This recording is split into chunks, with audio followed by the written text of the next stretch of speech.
நீ அரசாட்சி செய்ய என்று சொல்லிவிட்டு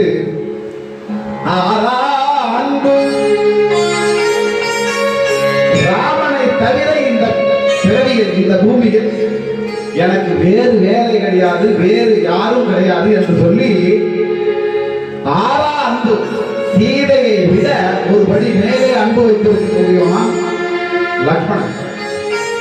ஆறா அன்பு இளையவனோடு அரும் தானம் அடைந்தவனே. காட்டுக்கு போவதற்கு அச்சப்படக்கூடியவன், அப்படிப்பட்ட காற்றுக்கு துணிந்து செல்கின்றான். மணிமுடி சூட்ட வேண்டியவன் நாளை மணிமுடி என்று சொன்னவருக்கு அடுத்த நாள் காடு ஆள வேண்டும் என்று சொல்லும்போது எப்படி இருக்கும் மனநிலை? ஆனால் அன்று அளந்த தாமரை மலர் போல் இருந்ததான் ராமனுடைய முகம். ஆனாலும் அதை ஏற்றுக்கொள்கின்றான். அருங்கானம் அடைந்தவனே சீராரும் வரைவார்பாம் திருக்கல் நபுரத்து அரசே அரசே அரசே சீராரும் வரைவார்பாம். சீர் என்பது ஸ்ரீ என்று சொல்கிறாங்க, அதனுடைய தமிழ் வார்த்தை. சீர் என்றால் லட்சுமி தேவியை சொல்கிறார். லட்சுமி தேவி அடக்கி ஒடுக்கி அமர வேண்டிய இடம் இல்லையாம். மலைமார்பு, மலை போன்று விரிந்திருக்கக்கூடிய திடமான மார்பை உடையவன். லட்சுமி உகந்திருக்கக்கூடிய மார்பை மரமார்பை கொண்டவனே சீராலும் மறைமார்பாம்.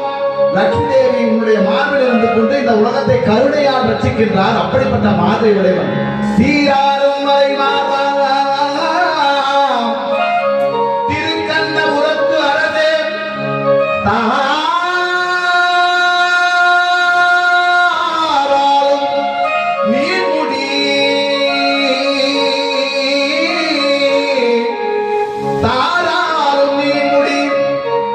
பெருமாளுக்கு மட்டும்தான் தலையில் இருக்கக்கூடிய அந்த கிரீடம் இருக்குல்ல, முடி இருக்குல்ல, அந்த முடிக்கு மேல வந்து மாலை.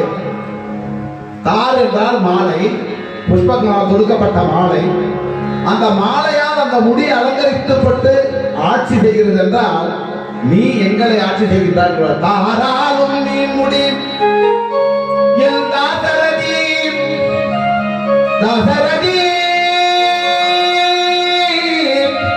தசரதனுடைய மைந்தனே, தாசர்களை ரட்சிக்கக்கூடிய கருணை அம்மானே என்று தாசர்